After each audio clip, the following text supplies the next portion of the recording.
The issue is voting rights, and we're not going to, Catherine and I have talked, and we're not going to give you a big legal presentation on all the lawsuits and where things stand. The League of Women Voters has six discussion groups around the region, the local league does, and in September we're looking at voting rights issues, and we put together this, basically it's about 3.5-page sort of study pages that are up here on voting rights issues that talks about the Purge lawsuit, and coming off of that talks a little bit about the recommendations we've heard recently for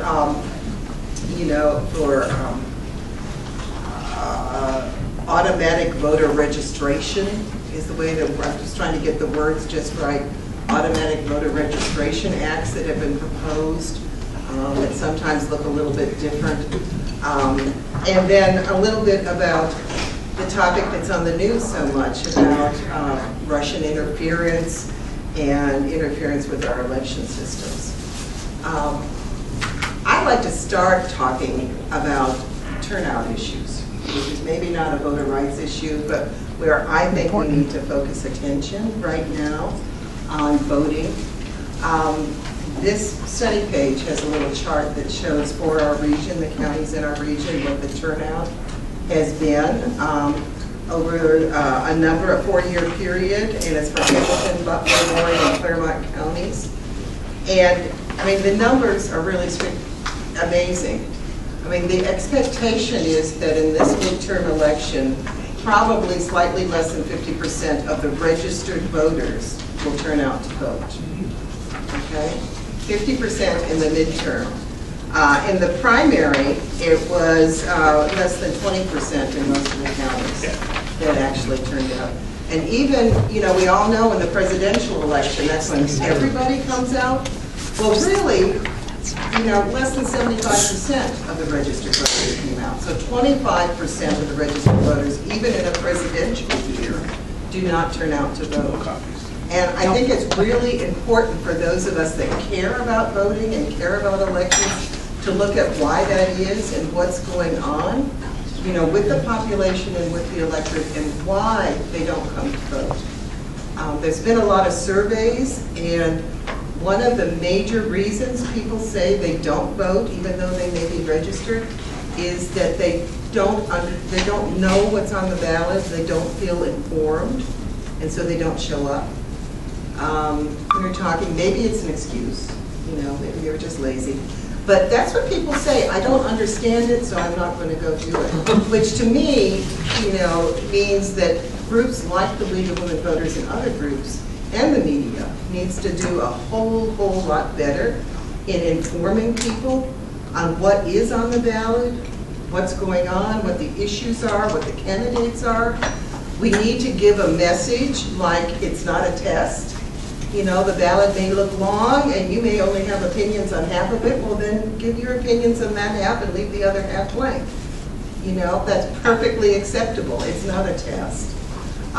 We need to give a message, frankly, rather than talking about, oh, it's awful, they have these awful laws and they've made it so difficult and we've got to, excuse me, we got to protect our vote. We need to give a message that voting is easy, voting is fun, it's a positive experience that makes you feel good about your community. And yes, you need to be informed, but you don't need to obsess about knowing absolutely everything that's on the ballot or every issue that's out there. And I think if we were better at giving out that message, we probably would help the voter turnout as opposed to scaring people off by emphasizing the fact that there have been bills introduced that would make it more difficult for some people. Most of the time in Ohio, we've done pretty good at fighting those proposals back. You know, I've heard somebody say that, oh, our voter ID laws are so difficult. Well, frankly, our voter ID laws in Ohio are pretty easy.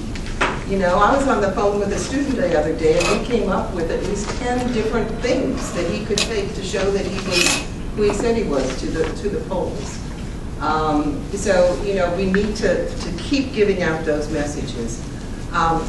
As far as the purge goes, that is a concern that Ohio is so aggressive in unregistering people because they have not voted in a certain number of years, and the Supreme Court has said what they're doing is okay because they not only have not voted, but they send them a card and they didn't respond. And so when you got those two things, it's okay to assume that they're no longer there, they're no longer at that address, which I think is very, very unfortunate. I think it was a bad decision, but it is the decision. So what we need to do, and our groups have started a campaign called Verify Your Vote, which is, go and check, to make sure that you're registered. And you have the cards, don't you? We're out of ours, we're printing more. But there's cards with a website that you can use. You can verify your vote very easily on the county Board of Elections sites, any of the counties. But if you use this one, you also get information that, yes, you are registered, but if you don't vote, you've been red flagged to be purged the next time. So it will tell you that. And the solution to that, when someone asks me, the solution is not to go re-register. The solution is to get yourself to vote in November, and then you will have the red flag taken away, and you will no longer be in danger of being purged. But I think it's really important. Yes? Quick question. We all received in the mail from the Secretary of State office. Is that an indication of whether or not you're registered to vote? We were talking about that earlier. I'm not sure. The idea is he's sending them to every registered voter in Ohio. My family got there was three of us in the household that are voters, and we got our 3 copies in the mail about a week or so ago. They may be mailing them out over time, since it's really just been in the last week or so they've been mailed. So the idea is he will be sending them to every registered voter. If you do not get one, you probably want to go on those websites and check to be sure that you're registered. Or it's possible that he could be sending them in another zip code next week. I don't know. Are the names of the people who have been purged, names and addresses, is that a public record that you can access? Yeah, it's difficult to do, but you guys have done that, right? In other words, if we want to check in our precinct who has been purged and do our own checking to see if they still live there, and see if we can talk to them about what you have to do to get back. Yeah, it's a large number of possibilities. So one of the things that's nice is Cleveland.com, which is formerly the Plain Dealer in Cleveland, actually did that, so that you can actually look by your precinct to see who was purged. The other thing to be aware, if you did not receive the mailing that was basically, hey, here's your application to register to vote, that in fact, people that are on the path to being purged did not receive this. That's over 1 million people who are actually currently registered but are on a path to be purged. They did not receive this. Oh, really? The absentee ballot applications? So, the absentee ballot applications. So the people who most needed a reminder that an election is actually coming did not actually receive it.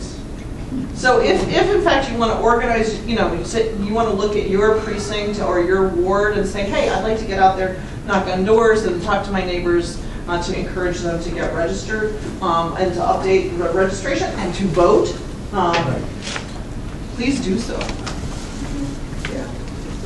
And that verify the vote is to me, it's a good phrase and it's a good way to talk to people. It's not just about registration. The league has been inundated with folks who want to help register voters this time. And that's wonderful. I'm glad there's all that activity, and we're doing more registration work this year than we have in years, in a whole range of places, away from, low-income senior buildings, and anyway, it's just a huge number on the square, and all these different organizations that are calling and saying, can you send someone out to help us register? That is really great, but it's not just about sitting at a table and registering the people who say they're not. If they say they are, you suggest that they may want to verify their vote. Let's do that real quickly. You can do those things online now. You can register online. Many people can register online right now. In Ohio, so I think that's an important message to get out. The other side of being more positive about it, all the talk about security of the election systems, we have to pay attention to security. But if we convince the populations that our system is so messed up that your vote isn't going to count because someone's going to mess up with the system, they're not going to get out to vote. I mean, what I have seen, and I've tried to read read carefully in the media on it, that yes, there was an attempt to hack a whole bunch of state election systems. There was an attempt found.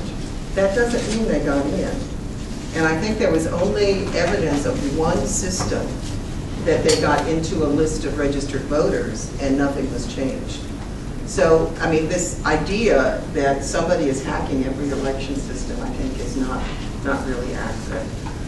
And maybe I'm trying to be too positive about it, but I really worry that if we're too negative, we are undercutting ourselves, and that in fact those voter turnout numbers are going to go down rather than go up, which is what needs to happen. I mean, the League is strictly a nonpartisan organization, but I have faith that if we can get people to vote, that we will get much better decisions, out of the electorate.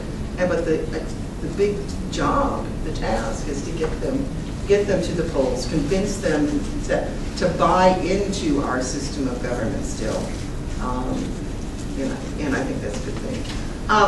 I'd also like to recommend, I've done this little sheet that talks about some of the dates and how to be an informed voter.